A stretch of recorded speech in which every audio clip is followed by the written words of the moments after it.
Okay, good morning everyone.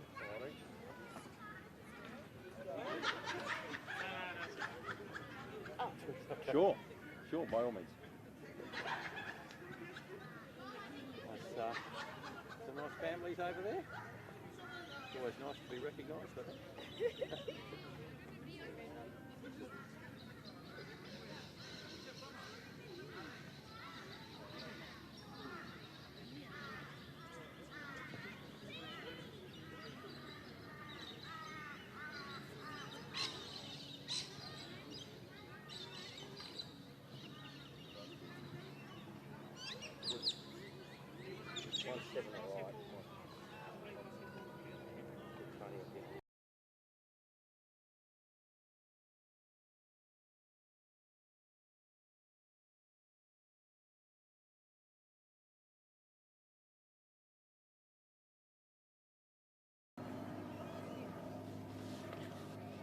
Well, good morning everyone. Great to be in this beautiful community park here at Callanvale with my parliamentary and ministerial colleague Leanne Enoch, the local state member. And of course to everyone who might be watching online, happy Mother's Day. Happy Mother's Day to all of those mums who are with us this morning and all of those mums watching online. We are so grateful for everything that you do for us. It is great to see so many families here today enjoying this beautiful day, a cool day in Greater Brisbane, because they know that Queensland is the place to be. Last year, about 30,000 people chose Queensland as their home because that was net interstate migration for Queensland, the highest in the nation. While New South Wales lost 19,000 people, while 13,000 people left Victoria, 30,000 people called Queensland home. That's about 80 new people coming to Queensland each day. So when it comes to Australians choosing a place to live, we know it's Queensland first and daylight a distant second. Now, that of course is good for our economy. That strengthens our economy and that helps our economy grow, which is great for everyone in our state. But it also puts pressure on infrastructure in our state, on our hospitals, on our schools, on our roads. And that's why we want the Great Queensland Rip-Off, Scott Morrison's Great Queensland Rip-Off, to end in the budget on Tuesday night. For too long, Scott Morrison has paid lip service to Queensland. He said how great our state is, but we just haven't got the funding that we've deserved. Sydney got $5 billion for a new airport. Melbourne got $5 billion for a new rail line. And the Queensland government had to pay every single cent that went into Cross River Rail. So we want the Great Queensland Rip-Off to finish from Scott Morrison on Tuesday night. That's why today I'm also releasing a list, releasing a priority list of what we are calling on the Morrison government to fund in the budget on Tuesday evening. We need the Morrison government to fund Queensland roads, to fund Queensland rail, to fund Queensland housing and to fund Queensland infrastructure. That's very important for a growing state, a state that Australians are choosing to live in. We need to see that money committed in the budget on Tuesday. Because we know about Scott Morrison's track record. We know Scott Morrison's track record, a lot of talk and a little bit of action. All announcement and no action. And we want that to change. All we've ever asked for is for our fair share in our state to get the same things that other states are getting and receiving. And we think that's important because we're going to be one of the growth engines for the Australian economy over the years to come and over the decades to come. That's been the case for many years in Queensland, and that's continuing post-pandemic as our economy continues to strengthen. So we're calling on Scott Morrison to be fair income, to fund the infrastructure and the community services that our state needs, because that's what a growing state deserves. I might hand over to Minister Enoch to say a few things, and then happy to take some questions on that. Thank you so much, Treasurer, and can I just add my best wishes to all the mums. Happy Mother's Day to my mum and of course all the mums that are out there enjoying this day. Can I also just say a big, huge shout out to everybody who ran the Mother's Day Classic this morning. I did my 10 kilometres before I got here. A little bit sore in the legs, but I know that that was a really important fun run and fundraiser for breast cancer research. So I want to acknowledge all those people who took the time to do that this morning. But the Treasurer is absolutely right. Queensland needs its fair share in terms of what we're going to see in the federal budget this week. We know that in terms of housing in particular, Scott Morrison and the LNP federal government continue to vacate this space. We need them to come back to the table to talk about National Rental Affordability Scheme, for instance. That's a scheme that is about to conclude as a result of decisions by the federal government. That means about 10,000 properties in Queensland that are currently in that scheme, subsidised rent for those people who need that affordable housing option, that scheme will end, and we'll see about 10,000 properties come off that scheme, which will put more and more pressure on housing in this state and right across the country. We need them to come back to the table in this budget in terms of the National Rental Affordability Scheme, and that is absolutely critical. We also need for them to come back to the table with regards to the National Partnership on Indigenous Remote Housing. They have washed their hands of that and vacated that space as well. We also need them to do what they've done for other states and forgive some of that historic housing debt so that we can build more houses here in Queensland. We're already investing a record amount, in fact $1.6 billion, the greatest amount of funding for social housing since World War II. We're building more than 5,500 social and affordable homes. We've already exceeded our target in terms of commencement with over 2,200. And we're partnering with community housing organisations, which has seen 1,121 houses underway as a result of that partnership. We're doing the heavy lifting, but we know that there's great pressure on housing, particularly for women and older women. And we need the federal government not just to pay lip service to this, but to step up and get back in the space and support Queensland. This is a critical budget post-COVID. It's critical for so many people, but mostly when you look at housing, it's critical for the most vulnerable. And we need the federal government to stop vacating the space and step back onto the table. Okay, we're happy to take any questions.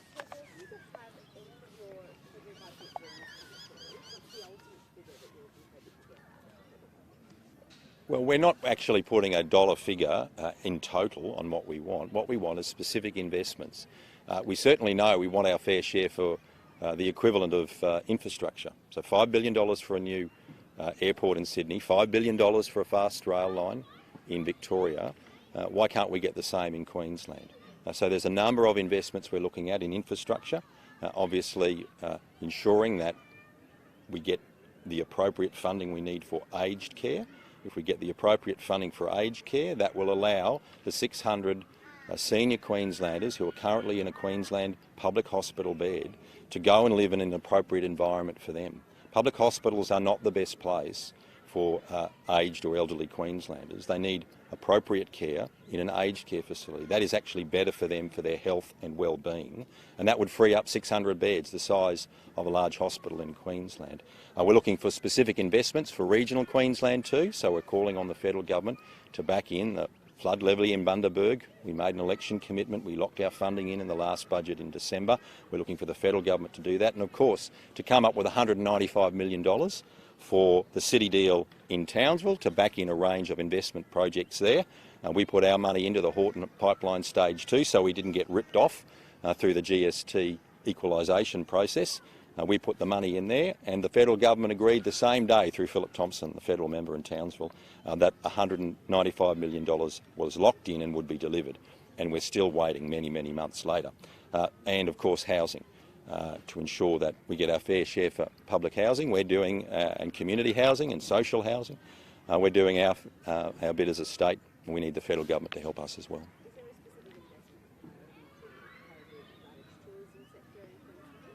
Well, what we've asked for all along is to ensure that there was a targeted response to JobKeeper disappearing. And we know that some sectors of the Queensland economy are struggling. Tourism in particular. I met with some leaders in international education later in last week. And they're, of course, struggling because they have no capacity to deliver their courses online. And they're an important asset, important business sector for Queensland and for the nation. Now, they're entirely dependent on the national borders being opened and international travel happening again. And we heard today from the Prime Minister, after being critical of states for a year for effectively managing our borders, he's now saying that the international borders or the national borders may stay closed indefinitely after he demanded that our borders be opened. Anyway, that's a matter for Scott Morrison. But those sectors, as a consequence of those federal decisions, are still struggling. And we need targeted support for those industries that are still suffering because of a lack of international visitors to our state. What does Scott Morrison's announcement around those borders mean for Queensland tourism now and mean for the state budget going forward? Well, it's mean, yeah. Well, we're reassessing that as we prepare our budget, which will be delivered in a month. And so this is a new fact. This is a new decision the federal government's made today, saying the national borders will stay closed indefinitely. That's going to impact on some of our forecasting. Thankfully, in the last year, we've seen the Queensland economy recover. We've seen the highest economic growth in the nation last calendar year. We've seen record housing loan approvals, record dwelling approvals for construction. So we're seeing strong economic activity, including strong retail sales across the Queensland economy. But what that decision means, if that is the case, that the borders remain closed indefinitely, is that will mean regional communities in particular, who are exposed to tourism and the international tourism market, will be struggling. And so that really reinforces our call all along. We never asked for JobKeeper to continue indefinitely. What we asked from the federal government was to make sure there was a targeted response. And their initial response really was about supporting airlines. It wasn't about supporting communities. And that's what we're calling for as part of our list of priority investments. Let's back in those industries and those regional communities most exposed to the closure of the national border so they can continue in some form as we go forward. Won't those closed borders have a massive impact on Queensland's university sector? So much of our international students, are you calling for public systems there? Well, the university sector has adapted and has been very flexible, and they're delivering a lot of courses, I know, online to their student cohort internationally. And I want to commend our Queensland universities for doing that. They've really tried to maintain the core of their international student groups, but they are struggling as well. So really, this is now an evolving issue. We've now seen a strong message really from the Prime Minister that he doesn't intend to open the borders anytime soon.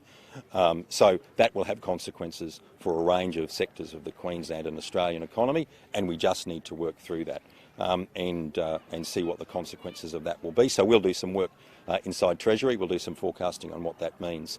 And of course, we've got a challenge. We can't open the borders until we get the vaccine distributed. And perhaps it's a concession from the Prime Minister that the vaccination rollout program, which is driven by the national government, by the Morrison government, is not working as effectively as they originally planned. You said you'll have to change forecasting.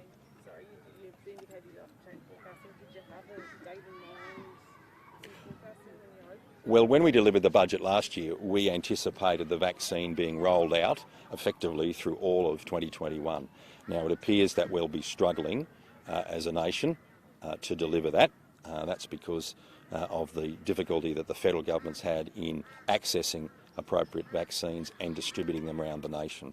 So that's going to impact on some of our forecasting. But of course there's been some, as there is always in economic forecasting, there's been some swings and roundabouts. There's been some improvements in some sectors of the economy that we weren't anticipating. We anticipated unemployment would reach 9% in the last quarter last year. And now we've got it under 6% for the first time in a year, back to 5.9. Not as low as it was pre-COVID, but what we do know is we've recovered every job we lost during COVID, and we've added more jobs to the Queensland economy. And not the same jobs we lost and not the same people, but we've seen that benefit come to our economy. So we'll have to recalibrate now on some of our assessments, particularly the impact of the vaccine not being rolled out around the nation. I'm sorry, you had a question too.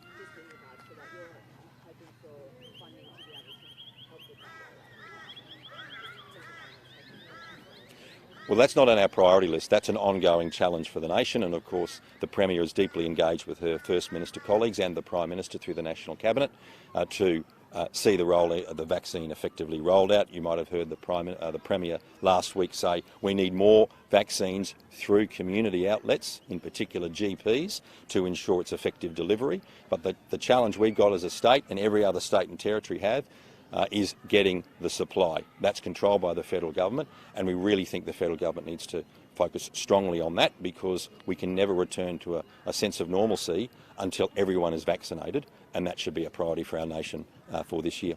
On social housing, a few weeks ago some social housing groups and support services were saying that $4.1 billion was urgently needed to build more social housing in Queensland. If there is more funding allocated from the federal government, would that be used to meet that demand from support services in Queensland? Yes, we would be looking to use any federal investment to match that. And of course, I'm working very closely with my colleague, Minister Enoch, who is the Minister for Housing, on what an appropriate investment profile might look like in our budget coming up in June. So we're doing more work on that. We know the pressures are there. We understand that, and we've been doing a lot of work around that. So we'll have more to say on that in the middle of June.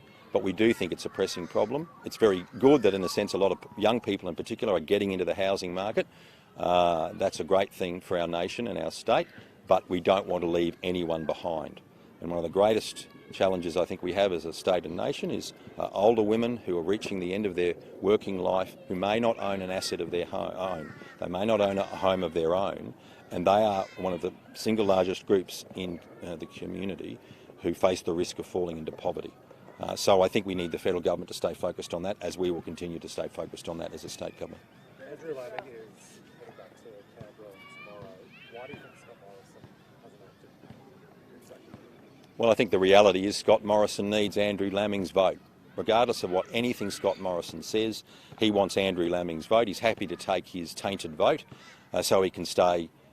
He can keep a majority in the House of Representatives. That's just the brutal reality. Scott Morrison won't admit it, but I think everyone in Queensland understands that. We saw a rally yesterday of a range of community leaders as well as citizens in the Redlands who are calling on Andrew Laming to stand down. I think the consensus view across all reasonably minded Queenslanders is that he remains unfit to be a member of the House of Representatives, and he should resign. Minister Duff has spoken about the pressures on the health system. Will there be funding for more beds in the Queensland budget? Well, I think our record is very clear, and we'll look to make more strategic investments in our budget. But what we've done since our election in 2015 is strengthen the front line, fund the front line, and fund Queensland Health. We've gone from about $13 billion to $21 billion over the past 6 years, an increase of more than $1 billion last year alone. So our record is very clear, and that includes more doctors, nurses and allied health professionals.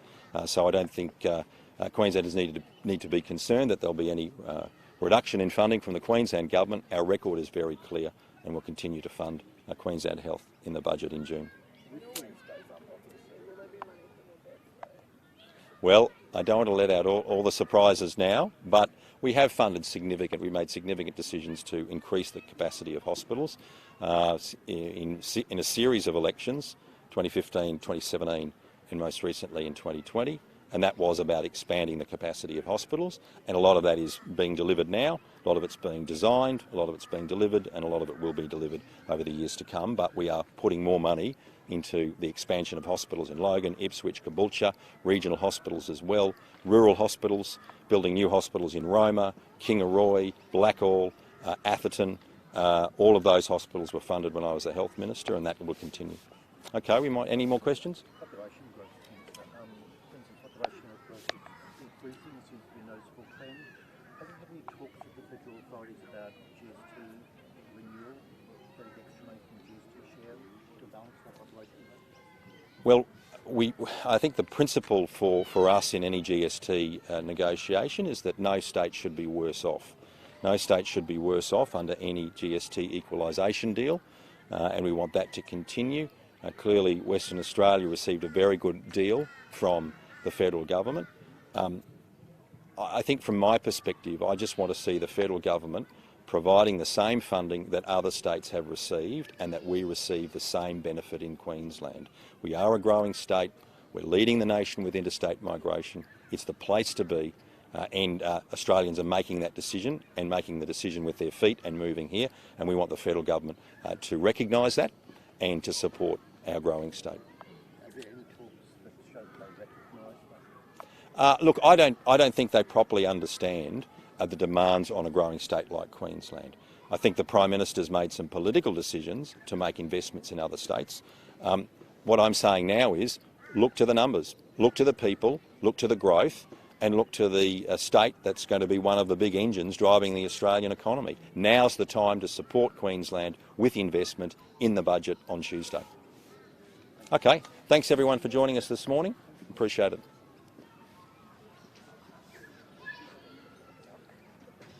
I did my fun run on the inside, but I might hit the treadmill this afternoon.